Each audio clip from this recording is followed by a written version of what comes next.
안녕하세요. 화학자 장훈재입니다. 조금 다른 원소 이야기 27번째, 원자번호 27번 코발트입니다.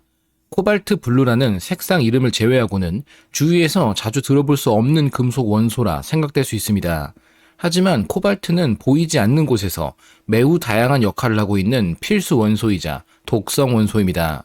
코발트라는 단어의 어감은 다른 원소들과 왠지 조금은 다르게 느껴집니다. 실제로 코발트는 판타지 배경의 이야기를 비롯해 다양한 매체에 등장하는 작고 교활하며 사악한 몬스터의 이름에서 유래한 원소입니다. 바로 고블린입니다. 현대 시점에서 고블린은 슬라임의 뒤를 잇는 하찮은 초기 레벨업용 몬스터 혹은 사악한 작은 괴물로 그려집니다. 하지만 그보다는 도깨비에 조금 더 가까운 이미지였으며 독일어인 코볼트와 유사성을 갖습니다. 코볼트 또한 객과 동물의 모습을 한 작은 몬스터로 게임에 등장하는 경우가 흔합니다만 실제로는 집도깨비를 뜻합니다. 해리포터 속 도비를 떠올리면 정확합니다. 이후 코볼트는 코발트라는 원소 이름의 기원이 됩니다. 고블린, 코볼트, 코발트 모두가 공통점을 갖는다니 코발트 역시 과거 호평보다는 악명이 더 높은 원소였던 것이 아닐까요? 코발트 또한 금속 원소인 만큼 얻을 수 있는 방법은 지각에 매장된 광석으로부터입니다. 대부분의 금속들이 그러하듯 코발트만으로 이루어진 광물은 사실상 찾아보기 어렵습니다. 다른 유사한 금속 원소들과 함께 뒤섞여 산화된 형태로 존재하는데 대표적으로 주기율표에서 코발트의 오른쪽에 자리 잡은 니켈과 구리입니다. 이 세 원소는 서로 함께 존재하곤 하며 공통적으로 독성을 갖는다는 특징도 공유합니다. 채굴된 광석의 주된 목적은 구리나 니켈을 얻기 위함이며 코발트의 쓰임새는 뒤늦게 발견되었기 때문에 2차 생산되는 원소였습니다. 실제 사용되는 공정 중 하나를 살펴본다면 분쇄된 광석의 중화와 함유된 철의 제거 이후 다시금 염기성 환경을 조성해 수산화 구리와 수산화 니켈 형태로 각각 금속 원소들을 분리합니다. 남겨진 코발트는 금속 상태나 염 형태로 분리되어 판매되죠. 코발트만을 분리하기 위한 광물도 함께 발견되는데 대표적으로 붉은색 날카로운 결정을 갖는 에리스라이트, 그리고 코발트 발견의 시작이 된 코발타이트였습니다. 이들은 코발트와 비소가 함께 이루는 광물이며 이 때문에 처리 과정에서 높은 독성을 갖는 비소와 황증기, 산화물, 분말 등이 발생해 문제를 일으키게 됩니다. 코발트 광물이 고블린이나 코볼트라는 의미를 갖게 된 것은 초기에 독성 증기를 만들어내는 것 말고는 큰 쓸모가 없었기 때문입니다. 코발트의 발견과 분리는 스웨덴의 광물학자이자 화학자였던 게오르그 브란트에 의해 이루어집니다. 코발타이트를 비롯해 여러 광물에서 코발트가 추출될 수 있었는데 그중 코발트의 쓰임새와 깊은 연관성을 갖는 광물 중 하나는 스몰타이트로 불리는 비코발트 광입니다. 이름대로 비소와 코발트만으로 이루어진 광석입니다. 브란트는 1735년 독성 증기를 만들어내던 광물 속에 이전까지 알려진 적 없던 새로운 원소가 숨어 있다는 사실을 눈치채고 이 원소를 발견하고 분리하는 데까지 성공합니다. 코발트라는 이름을 붙인 것 역시 브란트였습니다. 코발트의 발견은 단순한 원소 하나의 발견 이상의 의미를 갖습니다. 또한 스몰타이트라는 광석에서부터 시작되는 스몰트라는 파란색 물질 또한 중요하게 떠오릅니다. 어떤 의미들이 있을지 지금부터 본격적인 코발트 이야기 시작합니다. 원소의 발견은 고대부터 현재까지 계속해서 이루어지고 있습니다. 발견자를 알 수 없으나 어느 순간 사용되고 있던 고대 원소들 또한 다양한 유물의 연대 측정으로부터 인간이 처음 발견했을 시기 정도는 추측됩니다. 탄소나 황과 같은 비금속 원소부터 철과 아연, 백금 등 금속 원소들, 그리고 구리와 은, 금의 화폐 가치를 포함한 주화금속, 의외로 안티몬이나 비스무트까지 인간의 탄생부터 기원 후 16세기까지 14종류의 원소가 알려져 왔습니다. 이후 본격적인 근현대에 돌입하며 과학 및 경험적 추론과 탐구로 원소가 명확히 발견되기 시작합니다. 1669년 독일의 연금술사 헤닉 브랜드에 의해 소변으로부터 인 발견이 시작점이 됩니다. 1671년 로버트 보일은 산과 철에 반응해서 수소를 발견합니다. 이는 단지 발견이었을 뿐 완전한 분리는 90여 년 가까이 흐른 뒤인 1766년 헨리 캐번디시에 의해 이루어지며 수소라는 이름은 1783년 앙투안 라부아지에 의한 결과였죠. 소듐과 포타슘 역시 발견은 1702년 플로지스톤설의 게오르그 에르네스트 슈탈이 서로 다른 두 가지 물질이라는 사실을 찾아낸 데서 이루어집니다. 물론 실제로 분리에 명확히 확인한 것은 1807년 험프리 데이비경의 업적이었죠. 이처럼 원소의 발견과 분리는 시기적으로도 기술적으로도 큰 차이가 있는 경우가 많으며 산소와 결합해 산화하기 쉬운 금속 원소들의 분리는 더욱 어렵습니다. 그런 측면에서 게오르그 브란트에 의한 1735년 코발트의 발견과 분리는 또 다른 시작점입니다. 과학의 도입 이후 인간이 분리해낸 최초의 금속이기 때문입니다. 철을 비롯해 다른 금속에 비해 함량도 적고 쓰임새도 낯설지만 명확한 발견자를 두고 인간이 만난 최초의 금속은 코발트입니다. 코발트는 구족 첫 번째 전이금속 원소입니다. 원자번호 27번인 만큼 원자에게 27개의 양성자를 보유하고 있습니다.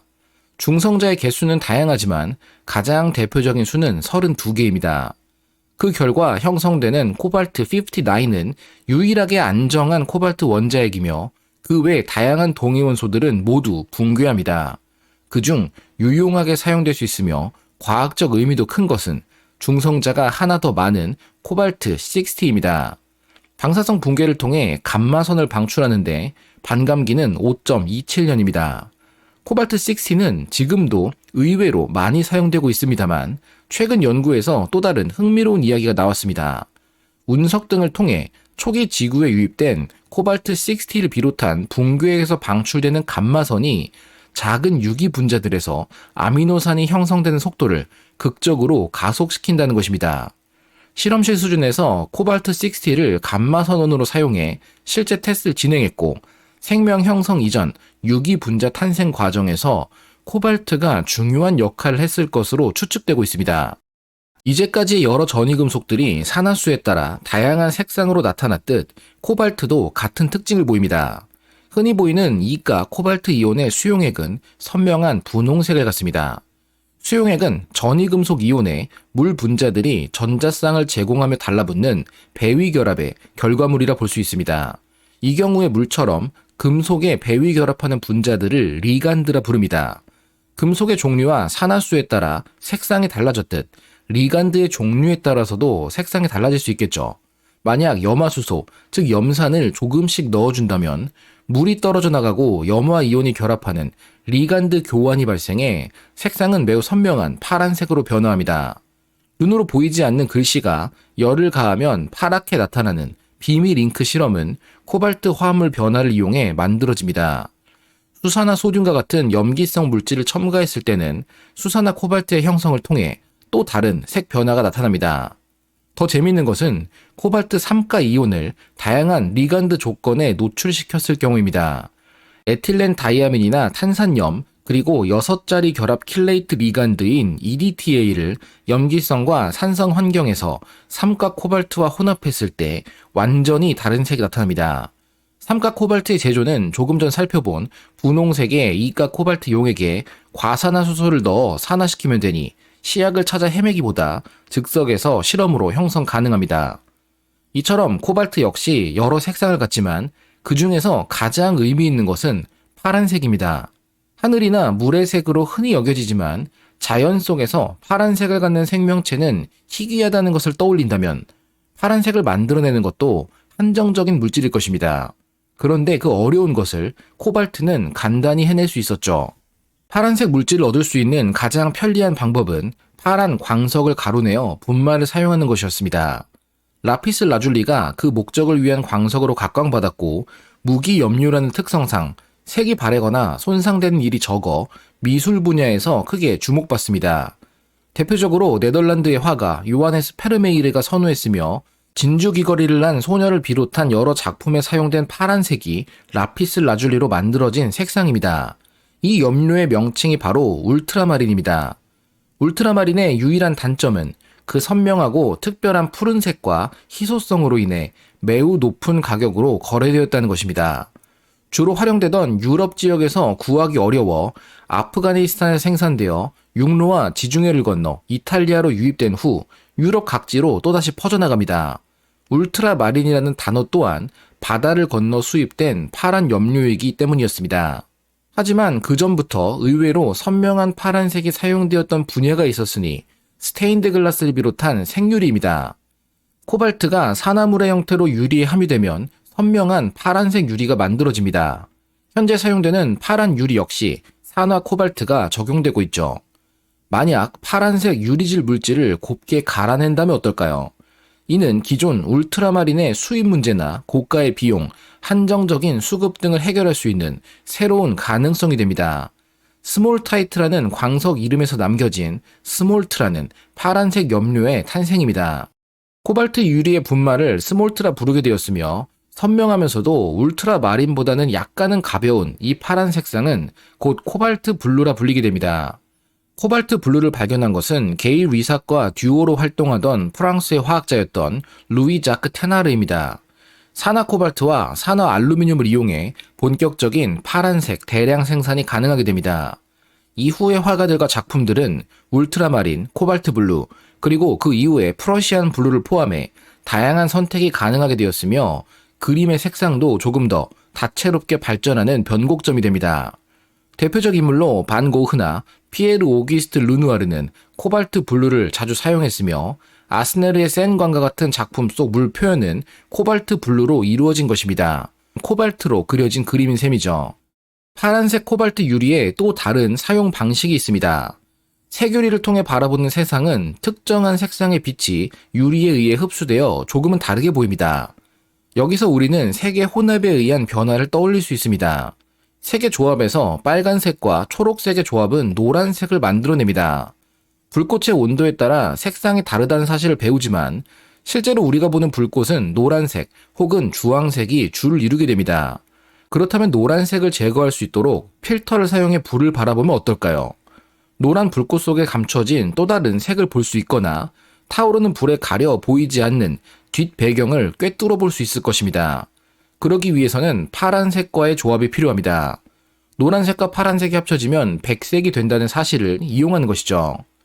실제로도 노랗게 변색된 옷을 표백하기 위해 착색된 분자 구조를 깨뜨리는 방식 외에도 연한 파란색을 뒤덮어 우리 눈에 하얗게 보이도록 만드는 방식도 활용되고 있습니다. 불꽃띠를 관찰하기 위해 사용되는 두 가지 방식으로 파란색 조명을 이용하는 것과 광학 필터를 이용해 노란색을 제거하는 접근이 있습니다. 이를 위해 가장 유용한 것이 산화 코발트 유리입니다. 산화 코발트 유리를 앞에 가져다 댄 것만으로도 불 뒤에 가려진 모습을 꿰뚫어 볼 수 있습니다. 같은 방식으로 코발트 유리를 접할 수 있는 것은 수업 시간에 배우는 불꽃 반응색 실험입니다. 다른 색상의 혼합을 막기 위해 분젠 버너를 사용하지만 거의 모든 물질에는 소듐이 함께 뒤섞여 있는 경우도 많고 물질이 타오르며 노란색 불꽃을 발생시키는 경우도 흔해 이들을 필터하면 더 선명한 색상을 확인할 수 있습니다. 예를 들어 보라색 불꽃 반응색을 만들어내는 포타슘을 관찰할 때 코발트 유리를 사용하는 것과 그렇지 않은 것의 불꽃의 색상에서 확연한 차이가 있습니다. 코발트 유리는 불꽃 반응색 실험용 받침판과 광학 필터로도 흔히 판매되고 있죠. 모두 파란색이기에 가능한 것들입니다. 파란색의 장점은 고대 이집트 시대부터 그레코로만 시기를 포함해 동양에서는 당 왕조까지도 도자기나 유약, 색상을 내기 위한 염료로 관심받았습니다. 코발트로 만들 수 있는 파란색은 분명 인상 깊고 유용했지만 20세기에 들어서기까지는 그것이 전부였습니다. 파란색 외에는 코발트는 독성을 갖고 분리하기 어려우며 특별한 쓰임새가 없는 물질이었습니다. 이를 가장 잘 요약하는 표현은 1852년 독일의 광부이자 금속학자였던 프레데릭 오베르만이 The Manufacture of Iron의 서술한 표현으로 대표됩니다. 코발트의 유일한 용도는 산화물이다. 실제로 파란색 코발트 산화물 이외의 쓰임새는 없었습니다. 하지만 과학기술이 발전하며 코발트의 중요성이 조금씩 커져갑니다. 수많은 원소를 구분하는 특성 기준은 다양합니다. 금속과 비금속, 준금속으로 나뉠 수 있는 만큼 자기장에 대한 상호작용 경향 역시 중요한 기준이 될 수 있겠죠. 거의 모든 비금속 원소들은 자기장에 반발하는 반자성을 가지며 금속 원소들은 자기장에 끌리는 상자성을 갖습니다. 그 외에도 원소 자체가 자기적 특성을 갖는 강자성 원소들도 존재하는데 바로 철과 코발트, 니켈입니다. 코발트는 자석을 만드는 데 사용될 수 있습니다. 추가적으로 코발트의 무지막지한 물리적 특성이 가미되면 자석의 모든 능력은 한 단계 진화합니다. 조금씩 새롭게 개발되고 있지만 보편적으로 사용되는 자석의 종류는 크게 4가지로 나뉩니다.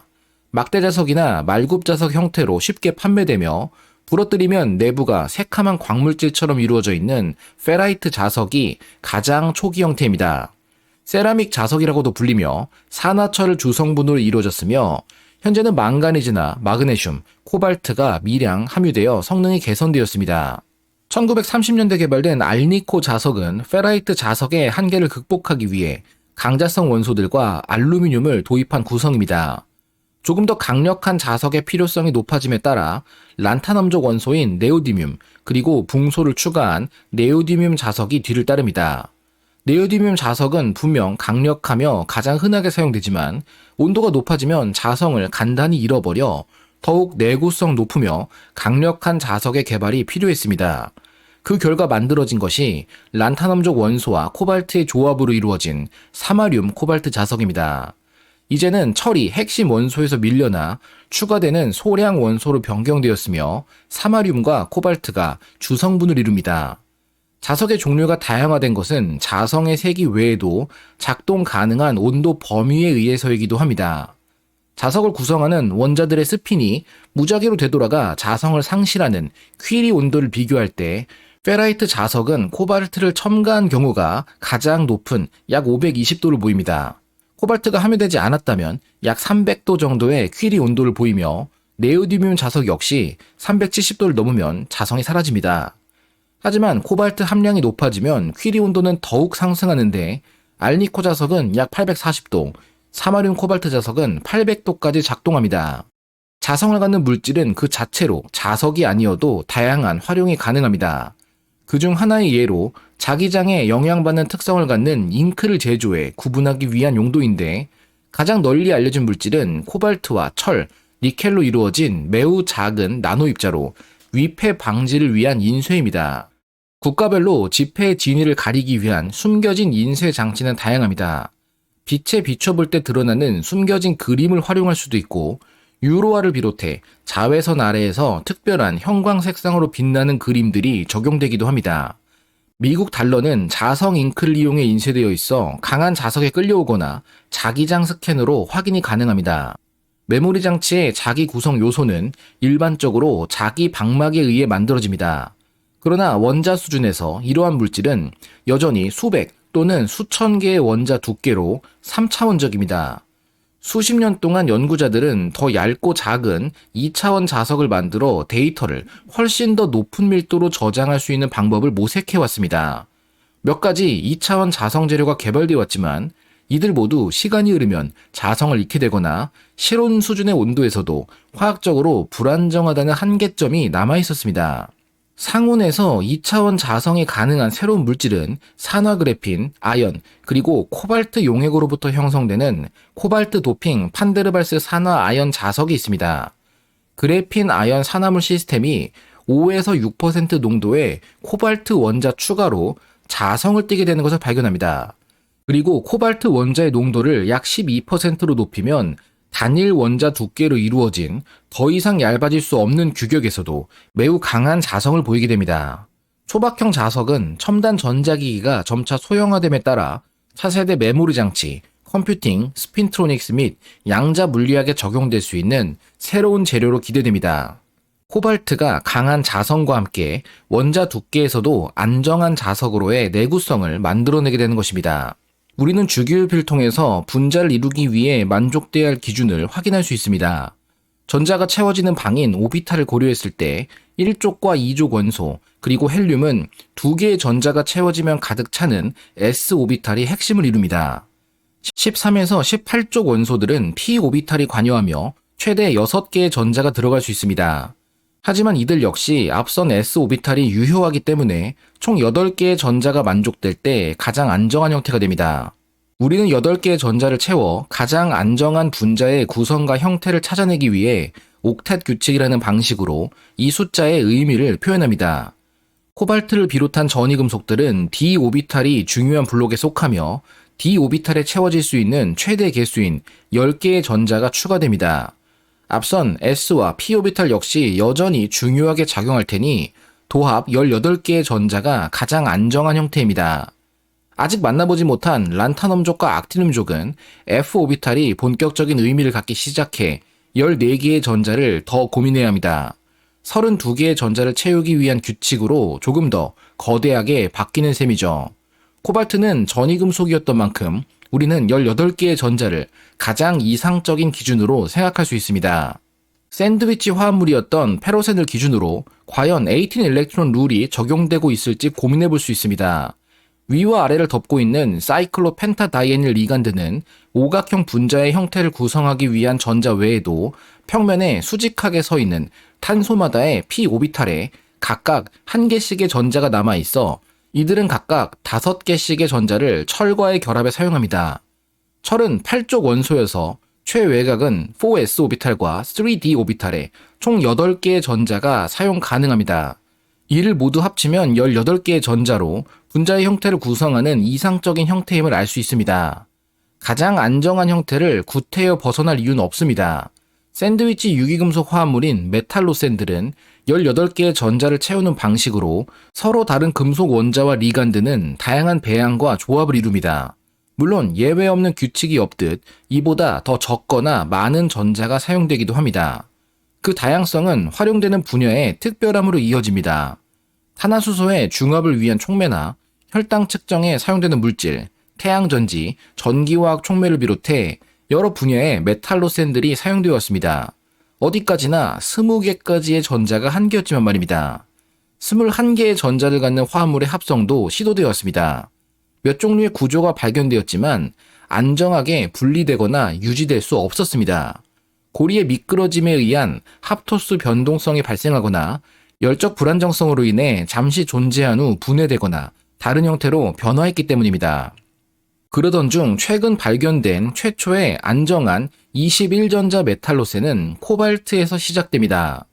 단 하나의 코발트를 중심 금속 원소로 위와 아래에 오각형 고리가 샌드위치 형태로 연결되고 그들을 연결하는 브릿지 속 질소가 옆면에서 결합하는 형태를 갖습니다.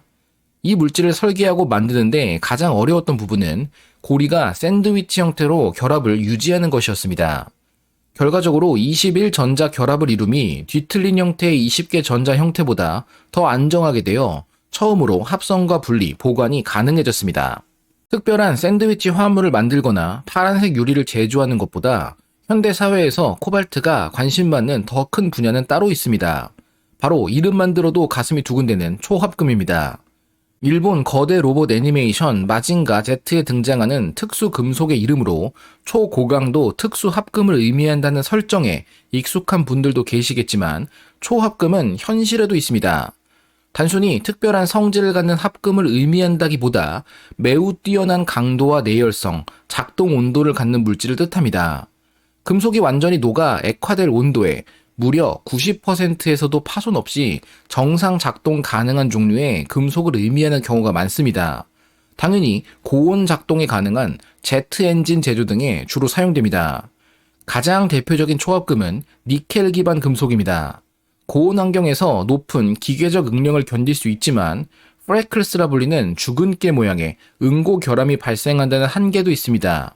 그런데 최적화된 니켈 초합금에 코발트를 첨가했더니 작동 가능 온도가 무려 100에서 150도나 더 높게 나타나는 현상이 드러나기 시작합니다. 열기관의 이상적인 연력학적 효율 매개 변수를 고려하면 효율은 작동 온도 증가에 정비례하기 때문에 더 높은 작동 온도의 허용은 잠재적으로 엄청난 효과를 갖습니다. 코발트가 첨가된 니켈 초합금은 특이적인 미세 구조를 형성하며 더욱 뛰어난 초합금이 될 수 있어 코발트의 주 사용 분야 중 하나가 되었습니다. 그런데 코발트의 가장 중요한 사용 분야는 따로 있습니다. 전기자동차의 보급으로 계속해서 시장 규모와 중요성이 커져가고 있는 배터리 분야입니다. 전기차 배터리는 리튬 배터리를 사용하고 있으며 자동차 외에도 휴대폰이나 랩탑 등 모든 휴대용 전자기기에는 리튬 배터리를 채택하고 있죠.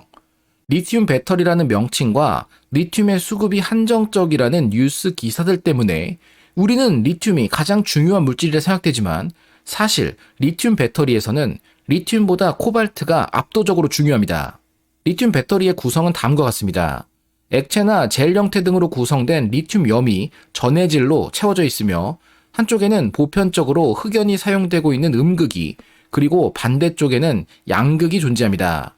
리튬이온을 가두고 방출하는 두 극이 좋은 물성의 재료로 제작되어 있어야만 배터리는 의미를 갖습니다.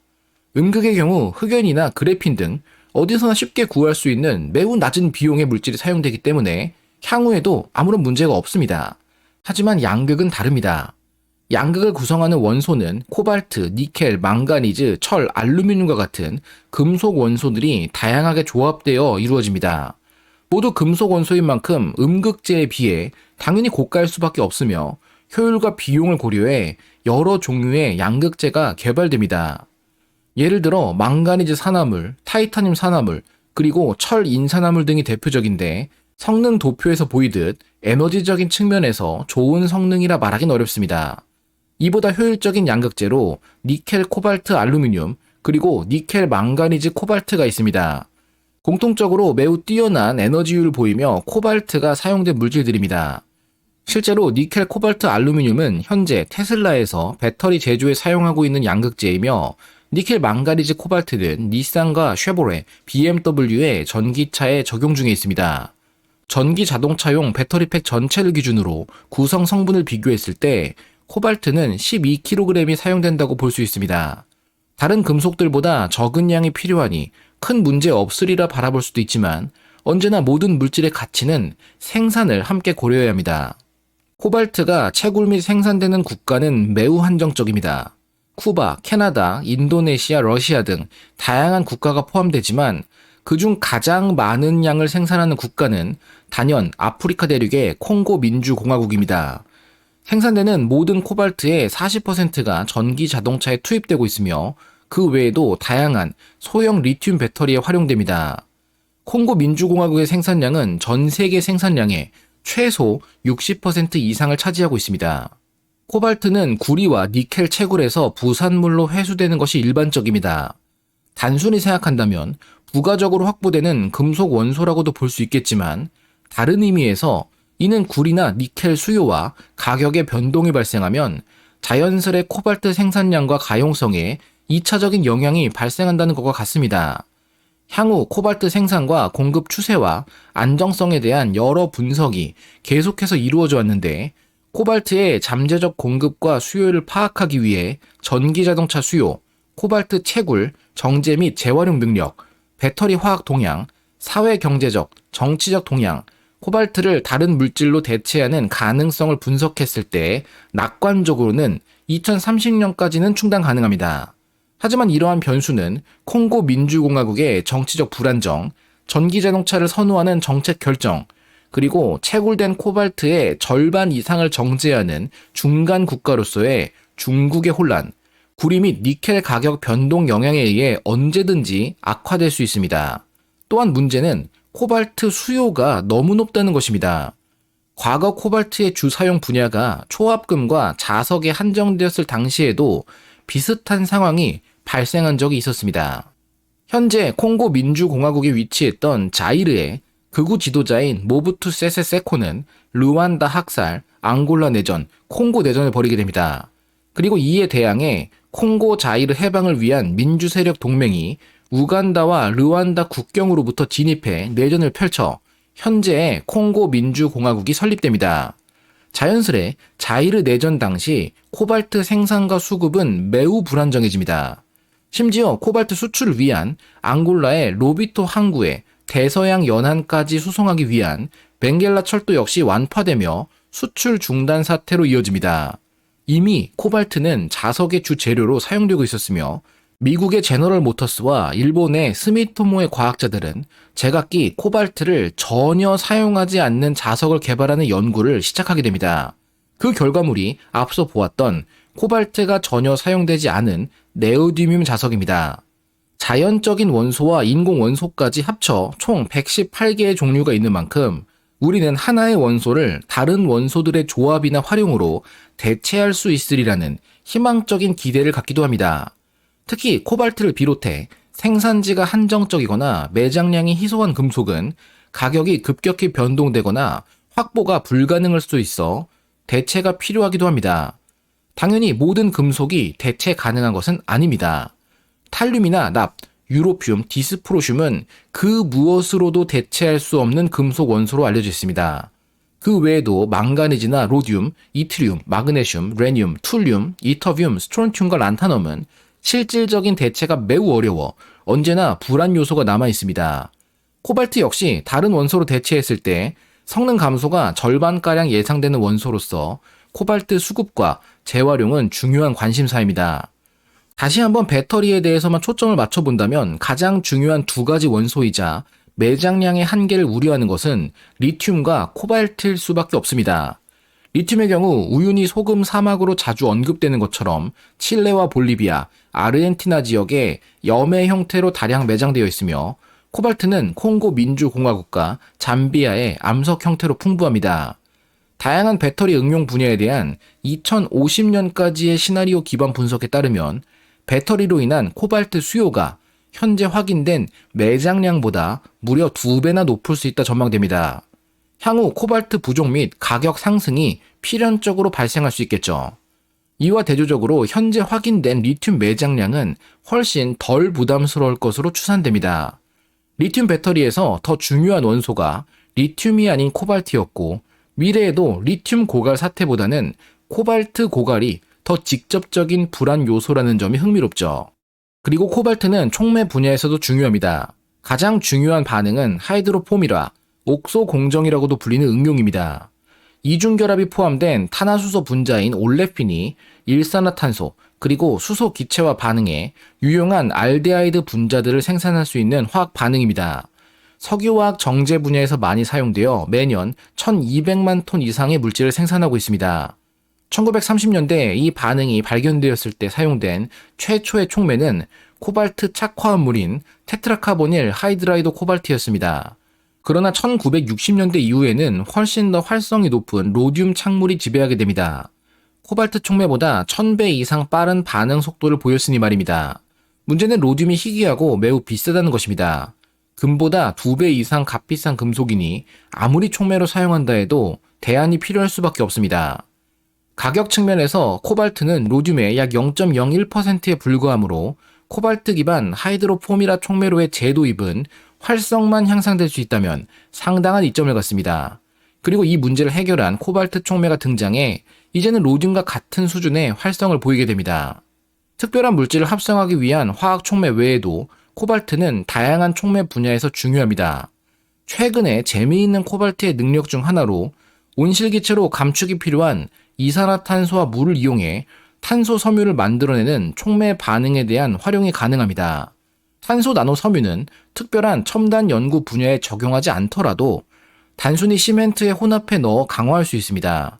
이는 적어도 50년 동안, 잠재적으로 그보다 더 기간 동안 콘크리트 속에 대기 중에 탄소를 가둬둔 채 방출되지 않도록 보관할 수 있으며 이 와중에 건축물의 강도 또한 개선되어 여러 장점을 갖습니다. 기존 철 촉매를 이용해 탄소 나노 섬유 합성이 가능했지만 유일한 어려움은 1000도를 넘는 매우 높은 온도가 필요해 왔다는 것입니다.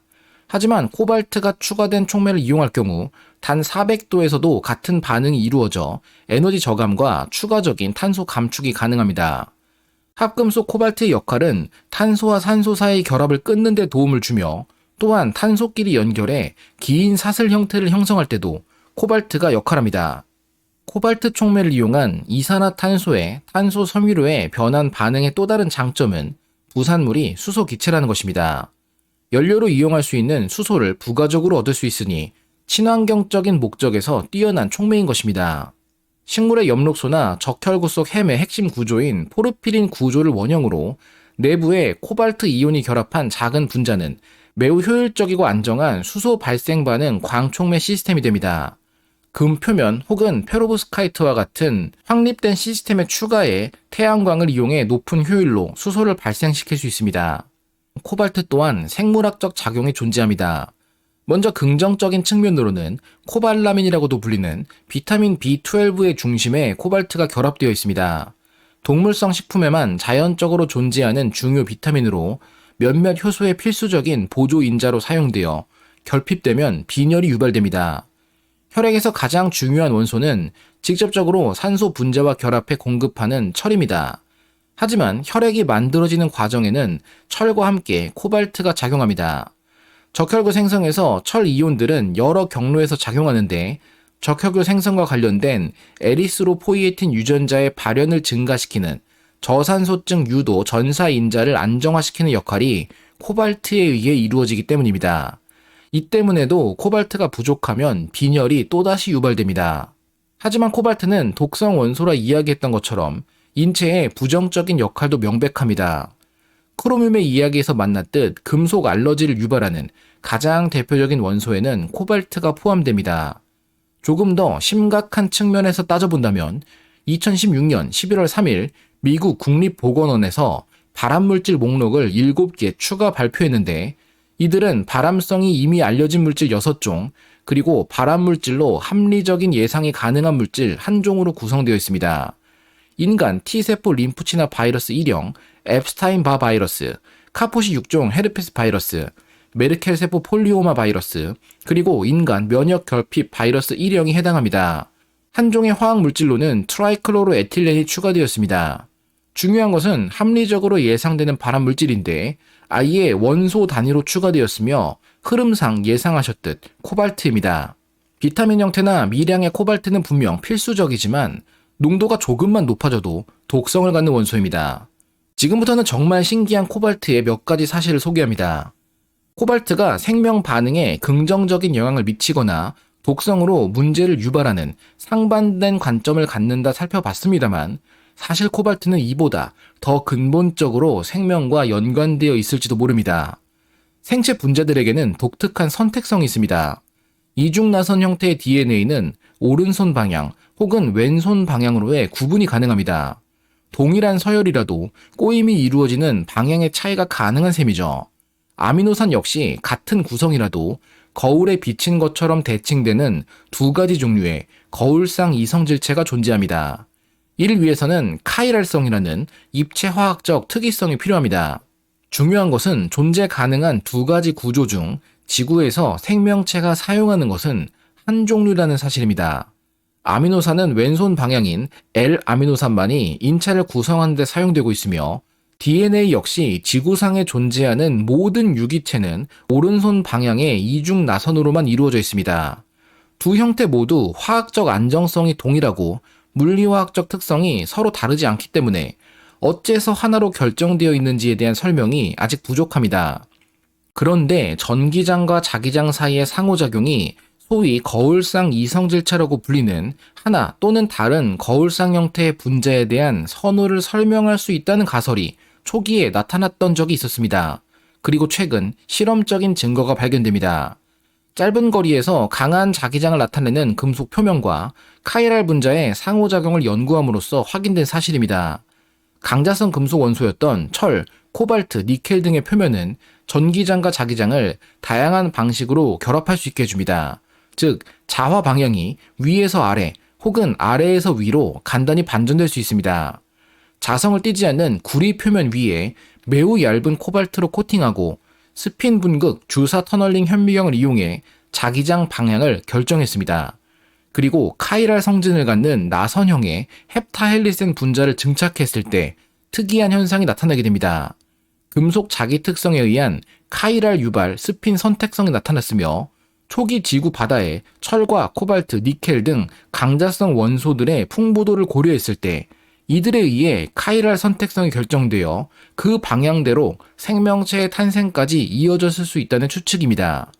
물론 아직까지는 가설 중 하나로 확인되고 있으며 앞으로 더 알아봐야겠지만 풀리지 않는 비밀이었던 생체 분자의 고정된 방향성이 코발트와 같은 원소가 만들어낸 결과일지도 모른다는 것만으로도 아름답죠.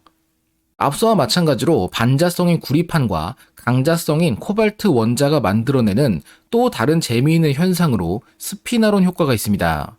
코발트 원자는 외부 자기장에 의해 지속적으로 스핀의 방향이 바뀔 수 있었습니다. 이 반복적인 결과는 구리 표면 전자를 자극하며 진동, 즉 일종의 잔물결을 발생시킵니다. 물리학에서는 자성 불순물로 인한 금속 내 전도 전자가 산란되어 온도에 따른 전기 저항률이 최소가 되는 콘도 효과가 존재합니다. 이번에는 극저온에서 코발트와 구리 사이의 상호작용으로 코발트 원자와 구리 전자의 서로 다른 자기 방향이 서로 상쇄됩니다. 이로 인해 구리 전자가 코발트 원자에 결합되어 콘도 구름이라 불리는 상태가 형성됩니다. 정리한다면 코발트 원자는 표면 구리 전자와의 상호작용에도 불구하고 자기 본질을 유지하며 영구 운동을 유지합니다. 스핀트로닉스라는 새로운 유형의 전자장치에서 자기 정보 인코딩 및 전송과 관련된 모습 중 하나로 생각할 수 있습니다. 가장 예상치 못했을 코발트의 사용 분야는 아마도 감마선으로서가 아닐까 싶습니다. 코발트 60는 5.27년의 반감기와 함께 매우 효과적인 감마선 생성 동위원소로 사용됩니다. 생산된 후 금속으로 이루어진 원통 모양의 용기에 담겨 감마선원으로 취급됩니다. 코발트 60 감마선원들은 감마선을 발생시키는 조광기에 투입됩니다. 조광기는 물속에 담긴 채 작동되며 우리에게 친숙한 체렌코프 현상에 의한 푸른빛을 주위로 발산합니다. 과연 이 감마선은 어디에 사용되고 있을까요? 코발트 60가 잔뜩 채워진 감마선 조광기 위를 물품이 지나가며 살균 작용이 이루어집니다. 의료용품 살균의 40% 이상은 코발트 60를 이용해 이루어지고 있으며 식품마저 이 방식으로 살균 처리됩니다. 세균 등을 완벽하게 제거할 수 있으며 추가적인 피폭이 존재하지 않기 때문에 살균 방식으로 적합합니다. 지금쯤 이 방식이 한정적이거나 과장되고 있는 기술은 아닐까 생각되실지도 모릅니다. 하지만 국제표준화기구, 즉 ISO 규정상 ISO 11137번에서 감마선을 이용한 살균을 국제표준으로 설정하고 있어 대부분이 모르고 있었을 뿐 코발트 60를 이용한 감마선 살균은 일반적이고 흔한 방식입니다. 감마선원으로 코발트 60가 사용될 수 있음은 감마선을 사용하는 다른 장비에도 코발트 60가 도입된다는 것과 같습니다. 바로 감마 나이프라는 방사선 수술 장비입니다. 감마 나이프는 192개의 감마선 광선을 체내 수술 지점에서 교차되도록 만들어 개복 없이 수술하기 위한 장비입니다. 감마 나이프의 감마 선원 역시 코발트 60입니다. 결론입니다. 코발트는 과학 형성 이후 발견 및 분리가 이루어진 인류 최초의 금속 원소입니다. 유리와 도자기, 물감 등 선명한 파란색과 관련된 원소였으며 산업 측면에서는 배터리, 초합금, 자석, 살균과 촉매 등 수많은 분야에서 기능을 개선하는 데 사용됩니다. 하지만 매장량이 적고 많은 사회적, 환경적 부담이 있는 원소이기 때문에 어느 순간 커다란 수급 위기가 발생할 수도 있습니다.